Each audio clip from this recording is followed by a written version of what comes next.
Pernahkah kamu merasa seolah hidupmu jalan di tempat? Kamu sudah mencoba berbagai cara, kerja lebih keras, bangun lebih pagi, menahan emosi, tapi entah kenapa hasilnya tetap sama. Seakan ada kekuatan tak terlihat yang terus menarikmu mundur ke titik yang sama. Itu bukan takdir, bukan nasib, dan bukan karena kamu kurang beruntung. Kenyataannya, yang paling sering mengendalikan hidup kita, bukan dunia di luar sana, tapi sesuatu yang diam-diam bersembunyi di dalam diri. Sebuah ruang gelap dalam pikiran kita, yang tanpa sadar menentukan cara kita memandang hidup, menyikapi masalah, dan mengambil keputusan. Para filsuf stoik menyebutnya kesan awal yang tidak diuji. Di zaman sekarang kita mengenalnya sebagai pikiran bawah sadar. Dan sayangnya, kebanyakan orang miskin dan orang-orang tanpa privilege tidak pernah sadar bahwa musuh terbesar mereka justru berasal dari dalam kepala mereka sendiri. Stoikisme mengajarkan satu hal penting yang sering kita abaikan. Apa yang terjadi di luar bukanlah yang merusak manusia, tapi cara kita memandang dan menafsirkannya. Marcus Aurelius pernah berkata, hidup manusia hanya sekejap, ingatan akan dia pun akan lenyap. Maka satu-satunya hal yang penting adalah bagaimana pikiranmu bekerja saat ini. Di balik semua teori tentang ketenangan batin, kesabaran dan kebijaksanaan, filsafat stoik sebenarnya sedang berbicara tentang bagaimana kita melatih pikiran sadar untuk mengenali, mengendalikan, dan tidak tunduk pada impuls bawah sadar. Karena apa yang sering kita anggap sebagai nasib buruk, keputusan impulsif, kemalasan, kemarahan, rasa minder, iri hati, sebenarnya adalah hasil dari pola-pola bawah sadar yang terbentuk sejak kecil. Dipupuk oleh trauma ucapan orang lain, budaya keluarga miskin, lingkungan sempit, dan kegagalan yang berulang. Tanpa kita sadari, pikiran itu hidup terus di balik layar. Diam, tapi memerintah. Dan seperti kata Epictetus, tak seorang pun bisa merampas ketenangan batin kita, kecuali kita sendiri yang menyerahkannya. Saya tahu, hidup di bawah tekanan ekonomi, di tengah lingkungan yang toksik, dan sering dianggap rendah oleh orang lain itu melelahkan. Saya tahu bagaimana rasanya ketika kamu melihat orang lain begitu mudah mendapatkan kesempatan, sementara kamu harus mati-matian bertahan hanya untuk bisa makan dan membayar cicilan.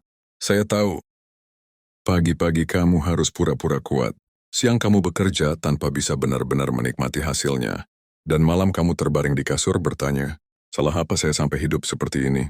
Tapi izinkan saya katakan satu hal, kamu tidak salah. Hanya saja selama ini, kamu belum mengenal siapa musuh terbesarmu. Bukan pemerintah, bukan sistem, bukan lingkungan, tapi pikiran bawah sadar yang selama ini diam-diam memelihara ketakutan, rasa minder, dan luka lama di dalam dirimu. Dan itulah kenapa stoikisme bukan sekadar filosofi kuno, tapi senjata mental yang bisa membebaskan kamu dari belenggu tak terlihat itu. Bukan dengan cara mengubah dunia, tapi dengan cara mengendalikan apa yang benar-benar bisa kamu kuasai pikiranmu sendiri. Setiap manusia lahir seperti sebuah cermin bening. Cermin itu jernih, bersih, dan memantulkan kenyataan apa adanya. Tapi masalahnya, kita hidup di dunia yang penuh debu. Sejak kecil, kita sudah mulai dikotori oleh kata-kata orang sekitar. Ada yang bilang, kamu bodoh. Ada yang bilang, jangan mimpi tinggi nanti jatuh sakit hati. Ada pula yang meyakinkan kita bahwa nasib kita tak akan pernah berubah karena kita lahir dari keluarga miskin. Ucapan-ucapan itu tanpa kita sadari menempel di permukaan cermin pikiran kita. Dan lebih buruk lagi, ketika kita mengalami kegagalan, ditolak, dihina, atau dipermalukan, noda itu semakin tebal. Setiap pengalaman buruk menorehkan coretan di permukaan cermin itu. Masalahnya kita jarang menyadari satu hal. Yang kita lihat selama ini bukan kenyataan, tapi pantulan dari cermin yang sudah penuh debu. Kita merasa dunia ini keras. Orang lain mudah sukses, kita sulit. Kita merasa diri kita tak pantas mendapatkan kebahagiaan, ketenangan, atau keberlimpahan. Padahal bukan dunia yang salah, bukan takdir yang kejam, tapi karena kita melihat hidup melalui cermin yang kotor. Dan begitulah cara pikiran bawah sadar bekerja. Pikiran bawah sadar itu seperti cermin kusam yang tak pernah kita bersihkan. Ia menyimpan semua keyakinan, ketakutan, luka lama, dan trauma di balik layar. Dan setiap kali kita ingin melangkah maju, cermin itu memantulkan bayangan diri yang lemah, takut, dan tidak layak. Kita jadi takut gagal, takut ditolak, takut bermimpi besar. Karena pantulan dalam cermin itulah yang selama ini kita percaya sebagai diri kita. Marcus Aurelius pernah berkata, kita tidak terganggu oleh hal-hal di luar sana. melainkan oleh cara kita memandang hal-hal itu. Coba pikirkan, berapa banyak keputusan buruk yang kamu buat hanya karena pikiran bawah sadarmu berkata, kamu pasti gagal. Orang sepertimu nggak mungkin bisa. Berapa kali kamu mundur? Bukan karena keadaannya benar-benar berat, tapi karena di dalam pikiranmu sudah tertanam keyakinan bahwa hidupmu memang akan selalu sulit. Itulah kenapa banyak orang miskin yang tetap miskin, bukan karena tak punya kesempatan, tapi karena tanpa sadar, cermin dalam pikiran mereka sudah terlalu kotor. Dan setiap kali ada peluang datang, yang dipantulkan ke dalam diri adalah rasa takut. Setiap kali ingin mencoba sesuatu yang lebih besar, yang muncul justru trauma lama.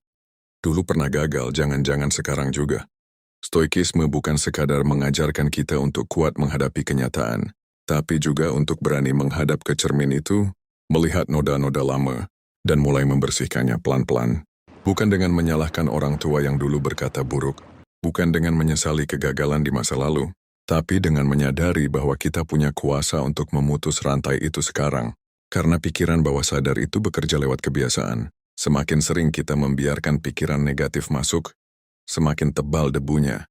Tapi semakin sering kita mengontrol pikiran, memeriksa keyakinan, dan membiarkan diri menerima kenyataan apa adanya, perlahan cermin itu akan bersih kembali. Epictetus pernah berkata, bukan hal di luar sana yang membuat kita menderita, melainkan cara kita mengizinkan pikiran kita untuk menafsirkannya. Dan kamu tahu apa yang lebih menyakitkan? Banyak orang miskin yang tanpa sadar, lebih percaya pada suara di kepala mereka yang berkata, hidupku begini aja, daripada percaya bahwa mereka bisa membersihkan cermin itu dan melihat pantulan diri yang baru. Inilah musuh terbesar kita. Pikiran bawah sadar yang belum pernah kita lawan, yang selama ini memegang kendali atas keputusan, emosi dan nasib kita. Bukan sistem, bukan orang lain, bukan dunia. Dan sampai kapanpun, selama cermin itu tidak dibersihkan, kita akan terus memandang dunia lewat bayangan kotor yang sama. Kita akan terus berputar di tempat yang sama, mengulangi kesalahan yang sama, merasa tak mampu, tak layak dan tak berhak. Dan satu-satunya cara untuk bebas adalah dengan berani menghadapi cermin itu, membuka pikiran, memeriksa apa saja debu yang selama ini melekat, dan pelan-pelan membersihkannya. Karena hidup kita adalah hasil dari pikiran-pikiran yang kita izinkan hidup di kepala kita. Seperti kata Marcus Aurelius, jiwa seseorang akan menjadi seperti warna dari pikiran-pikiran yang terus ia pelihara. Kalau pikiranmu selama ini dipenuhi ketakutan, luka, dan keraguan, maka itulah warna hidupmu. Tapi kabar baiknya, kamu bisa mengubahnya sekarang. Sekarang bayangkan pikiranmu seperti sebuah taman besar. Di taman itu ada dua jenis tanaman. Satu, bunga indah, pohon rindang, tanaman yang subur. Dua, rumput liar, tanaman berduri dan semak belukar. Masalahnya, sejak kamu kecil, orang-orang di sekitarmu menanam berbagai macam benih di taman itu. Ada yang menanam benih ketakutan. Jangan terlalu berharap. Ada yang menanam benih keraguan. Kamu nggak akan bisa sukses. Ada pula yang tanpa sengaja menanam benih kemarahan, kebencian, dan keputusasaan. Lalu tanpa kamu sadari, tanpa pernah kamu rawat, taman itu mulai dipenuhi rumput liar. Setiap kali kamu ingin maju, semak belukar itu menghalangi. Setiap kali ada peluang datang, duri-duri itu menusuk kakimu. Dan kamu pun mundur, menyerah. Berpikir, hidupku memang begini. Inilah yang terjadi ketika pikiran bawah sadar dibiarkan tumbuh liar, tanpa arah, tanpa filter. Stoikisme mengajarkan kita untuk menjadi penjaga taman pikiran kita sendiri. Karena stoikisme percaya, kita tidak bisa mengontrol apa yang terjadi di luar, tapi kita bisa memilih tanaman apa yang boleh tumbuh di dalam pikiran kita.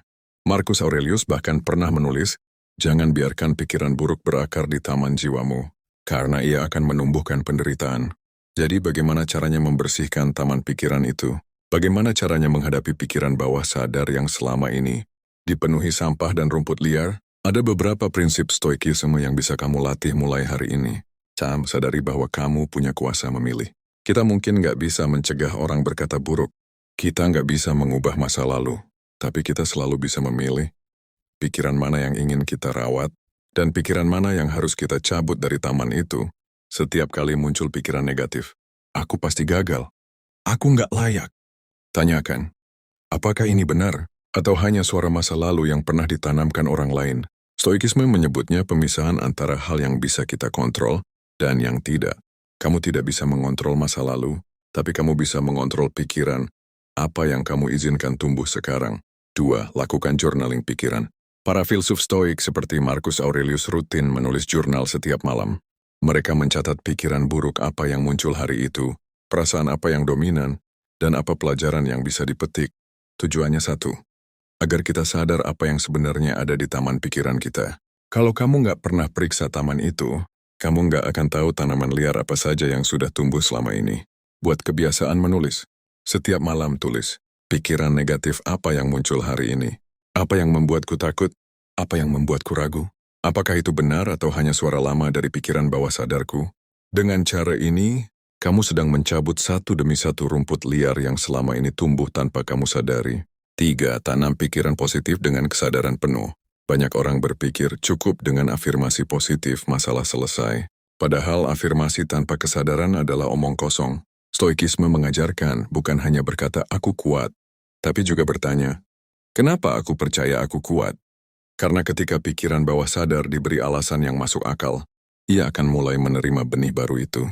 Setiap pagi latih pikiranmu, aku tidak bisa mengontrol hasil, tapi aku bisa mengontrol usahaku. Aku tidak bisa menghapus masa lalu, tapi aku bisa membangun masa depan. Aku tidak bisa mengatur orang lain, tapi aku bisa memilih bagaimana aku merespons. Semakin sering kamu melakukan ini, taman itu mulai berubah. Rumput liar mulai tergeser, bunga-bunga kecil mulai bermekaran, tanaman berduri perlahan kamu cabut. 4. Ubah makna bukan kenyataan. Stoikisme juga mengajarkan seni mengubah makna peristiwa. Kita tidak bisa mengontrol kejadian buruk, tapi kita selalu bisa memilih makna di baliknya. Ketika kamu pernah gagal, kamu bisa memberi makna. Aku memang bodoh. Atau kamu bisa mengubahnya jadi, aku belajar sesuatu di situ. Ketika orang lain meremehkanmu, kamu bisa berkata, aku memang tidak berharga. Atau memilih makna, orang itu hanya berbicara dari ketidaktahuannya. Pikiran bawah sadar bekerja berdasarkan makna yang kita pilih. Kalau makna yang kamu tanam adalah luka, maka itulah yang akan tumbuh. Kalau makna yang kamu tanam adalah pembelajaran, maka tamanmu akan dipenuhi tanaman kuat. Simar, latihan visualisasi negatif, negative visualization. Para stoik dulu terbiasa membayangkan hal terburuk yang mungkin terjadi, bukan untuk menakuti diri tapi untuk menguatkan pikiran. Kamu bisa latihan. Bagaimana jika aku gagal? Apa yang paling buruk bisa terjadi? Dan bagaimana aku akan tetap hidup setelahnya? Dengan cara ini, pikiran bawah sadar akan berhenti menakut-nakuti, karena kamu sudah pernah membayangkannya, dan kamu tahu kamu tetap bisa bertahan. 6. Bangun kebiasaan sadar. Pikiran bawah sadar bekerja otomatis. Dan satu-satunya cara mengalahkannya adalah dengan kebiasaan sadar yang konsisten. Setiap hari isi taman pikiranmu dengan buku-buku bagus, kalimat inspiratif, lingkungan positif, dan aktivitas yang menguatkan. Semakin sering kamu lakukan ini, semakin lemah kekuatan pikiran bawah sadar lama. Karena kebiasaan baik adalah penyapu alami debu-debu pikiran. Akhirnya, taman itu milikmu. Kamu bisa memilih membiarkannya tumbuh liar, atau mulai membersihkannya satu demi satu. Seperti kata Marcus Aurelius, kebahagiaan hidupmu bergantung pada kualitas pikiranmu. Dan pikiran yang baik hanya bisa tumbuh di taman yang terawat. Sekarang aku mau kamu berhenti sejenak. Tutup mata. Bayangkan taman pikiranmu saat ini. Apakah dipenuhi bunga-bunga harapan? Atau justru penuh semak belukar ketakutan? Kamu yang paling tahu. Dan kamu juga yang paling bertanggung jawab membersihkannya. Kalau kamu merasa taman itu butuh dirapikan, mulai sekarang ambil satu langkah kecil. Ambil buku mulai journaling malam ini. Atau cukup duduk tenang dan tanyakan ke diri sendiri. Pikiran buruk apa yang masih aku pelihara? Karena ingat, hidupmu tidak akan berubah sebelum taman pikiranmu berubah. Dan tidak ada yang bisa melakukannya selain kamu sendiri. Kalau kamu suka konten kayak gini, tentang cara menata pikiran, cara berdamai sama bawah sadar, dan cara membebaskan diri dari belenggu ketakutan, subscribe channel ini sekarang. Karena setiap minggunya, aku bakal bagikan narasi-narasi yang mungkin nggak kamu dengar di tempat lain. Kita di sini bukan sekadar cari motivasi instan, tapi membangun cara berpikir baru. Jadi klik tombol subscribe, nyalain loncengnya, dan mulai bersihkan taman pikiranmu, mulai hari ini. Ingat, hidupmu adalah tamanmu. Apa yang tumbuh di dalamnya itu pilihanmu.